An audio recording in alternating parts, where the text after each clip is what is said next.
akin ng ice. Hi mga B!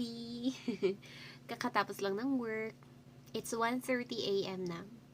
Galit. Dito yung baby cat ko. 1:30 a.m. na. My gosh. Bukas na lang akong gagawa ng activities na iba. Magpiprint na lang naman ako. Kasi aayusin ko pa yung print ko. Kasi hindi okay yung color.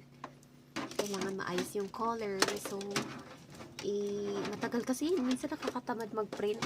Kasi yung printer natin is tinotopak. Ayun.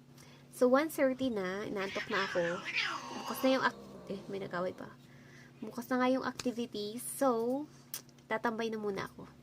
Actually, ang tulog ko is mga 2 or 3. Wala naman akong pasok bukas. So, siguro 3 ako matutulog. Tapos gising na lang ako ng 4, 5, 6. Mga 10, no? Diba? 10 a.m. Ayun. Magpapakain na pala ako ng mga cats ko. Pakita ko sa inyo. Patayin ko na rin yung computer. Show ko lang sa inyo. Ayun. Ayun, nalagin ko na. Ayun. After every 1:30 talaga ako nag-out. Minsan nakakaantok. Pero sakto lang naman. Ayun si Aya. Ayun si Aya. Ayun, magpapakain. Gutom na kasi sila. Lagi na lang ako nagpo-post nung hayaan nyo na. Kasi nga, wala na. Kailangan ko na mag-delete. So, pinopost ko. Saka maganda na rin yung nagpo-post ka para may babalikan ka, diba? Wala na nga yung mga pusa ko. Ayun, ang food pala nila is cat. Cuties cat. Bali, ang one sako nila is good for 1 month. Minsan hindi umabot ng 1 month. Tapos, ayan si Pochi. Wait, pakita ko sa inyo kung paano ko sila pakain. Bali, nilalagay ko sila dito muna. Tapos, ito yung sasako. Ayan, o diba? May 15 days na siguro. Medyo kalahati na siya. So, siguro abutin ako ng 1 month ngayon. So, pakainin ko na sila. Pakita ko sa inyo. Ayun, tigi-isa sila ng sorry. Tapos, ito yung pantakal nila. Tigi-isa silang ganito. So, titingnan nyo. Isang ganon.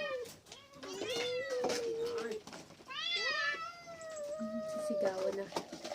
13 pala yung cats. Ayan o.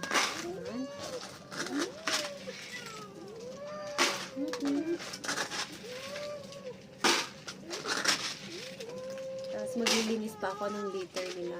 Nantok mga ako, diba? Pero kailangan natin linisan. Wait lang ha. Sila. Tigi-isa yan sila. Ayan si Aya, si Vicky, si Ate Baby, si Tisoy, si Romeo, si Melody, si Brownies, si Cookies. O, diba may extra pa doon? And dito ko sa lamesa ito kasi maarte to. Mabagal siya kumain. Buti nga, alam nyo ba, ito yung last time na pinopost ko na hindi kumakain. Binilhan ko pa siya ng ibang brand ng cat food. Ayun, ngayon kumakain na siya. Good thing naman. Tapos, nandito naman si Mommy Coffee. Ayan. And here we have Oliver, Panda, and then, si Balti. Itong tatlo na yan, nakahiwalay talaga sila.